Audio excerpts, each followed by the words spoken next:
नाज़रीन अस्सलाम वालेकुम। आप देख रहे हैं दाऊद टी। मेरा नाम डॉक्टर दाऊद ख़ान है।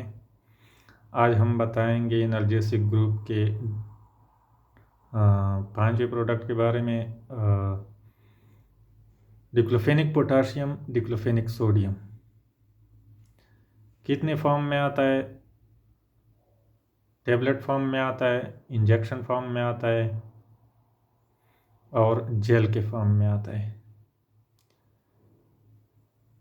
टेबलेट 25 मिलीग्राम में भी आता है, 50 मिलीग्राम में आता है, 75 मिलीग्राम में आता है और 100 मिलीग्राम में आता है।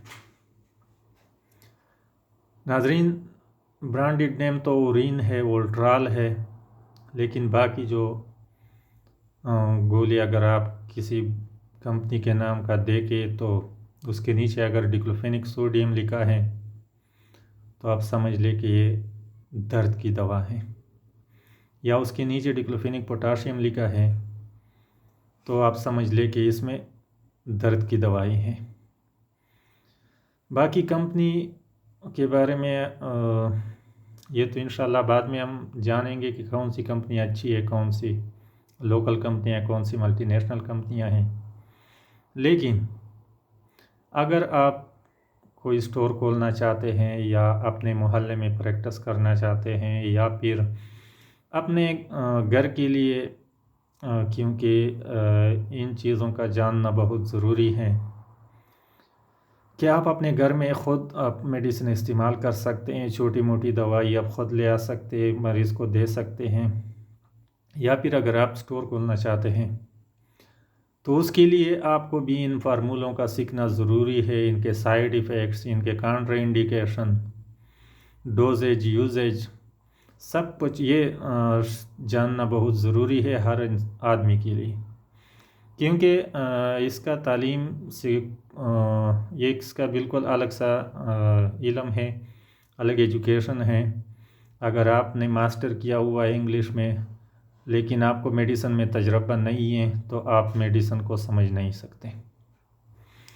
तो आज हम बात करेंगे डिक्लोफेनिक सोडियम और डिक्लोफेनिक पोटाशियम की। डिक्लोफेनिक सोडियम दर्द के लिए इस्तेमाल होती हैं। उसमें सर दर्द, नाक दर्द, आंख दर्द, दांत का दर्द, कान का दर्द, जिस्म का दर्द, जोड़ों का दर्द, shoulder pain, back pain, menstrual pain, यानी कि बॉडी के जिन अज़ा का दर्द हो उन दर्दों के लिए डिक्लोफेनिक इस्तेमाल होती हैं। तो डिक्लोफेनिक में मैंने पहले बता दिया कि इसमें 25, 75, 50 और 100 मिलीग्राम आते हैं। इंजेक्शन फॉर्म में आते हैं, जेल के फॉर्म में भी आते हैं। इंजेक्शन में ओरिन इंजेक्शन का नाम तो आपने सुना होगा। इसका फार्मूला क्या है? Diclofenac sodium. इस तरह ओरिन टैबलेट भी है, उसका फार्मूला डिक्लोफेनिक सोडियम है।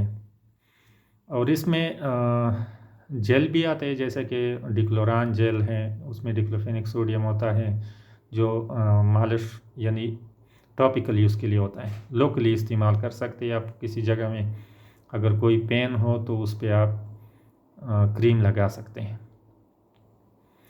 इसके अलावा डिक्लोफेनिक सोडियम और पोटाशियम, इसमें क्या फ़र्क है? डिक्लोफेनिक सोडियम बेसिकली हर कोई बंदा खा सकता है सिवाय शुगर के, ब्लड प्रेशर के मरीज़ों की।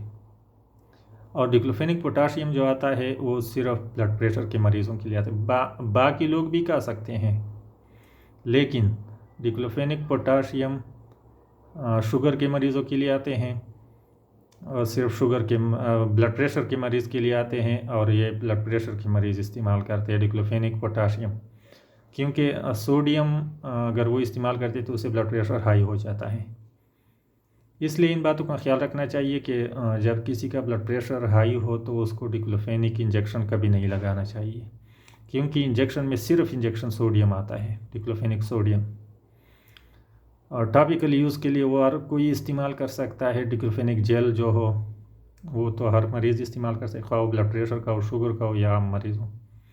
लेकिन इंजेक्शन जो है वो आप ब्लड प्रेशर के मरीज़ को नहीं लगा सकते और उसको डिक्लोफेनिक सोडियम टेबलेट नहीं दे सकते। डिक्लोफेनिक सोडियम चूँकि 10 साल से कम उम्र के बच्चों को भी नहीं दे सकते।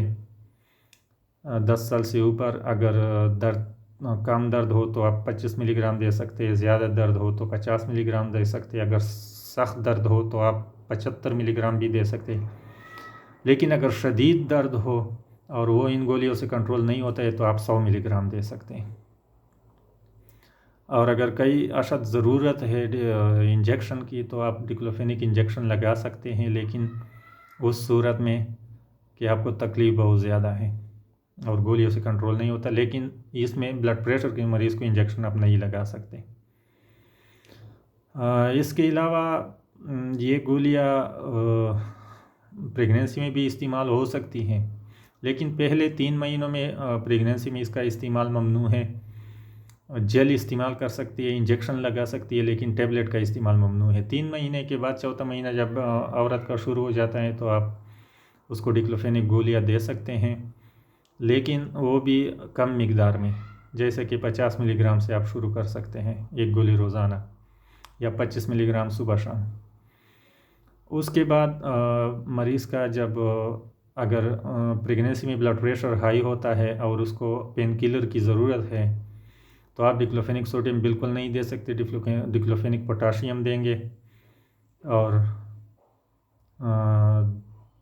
प्रेगनेंसी में अगर 9वां महीना शुरू हो जाए तो आप उसमें कोई भी एनाल्जेसिक ग्रुप नहीं दे सकते, क्योंकि अगर आप एनाल्जेसिक ग्रुप 9वें महीने के बाद देंगे तो इससे प्रेगनेंसी डिले हो जाती है और इससे बच्चा मरने का भी अंदेशा होता है।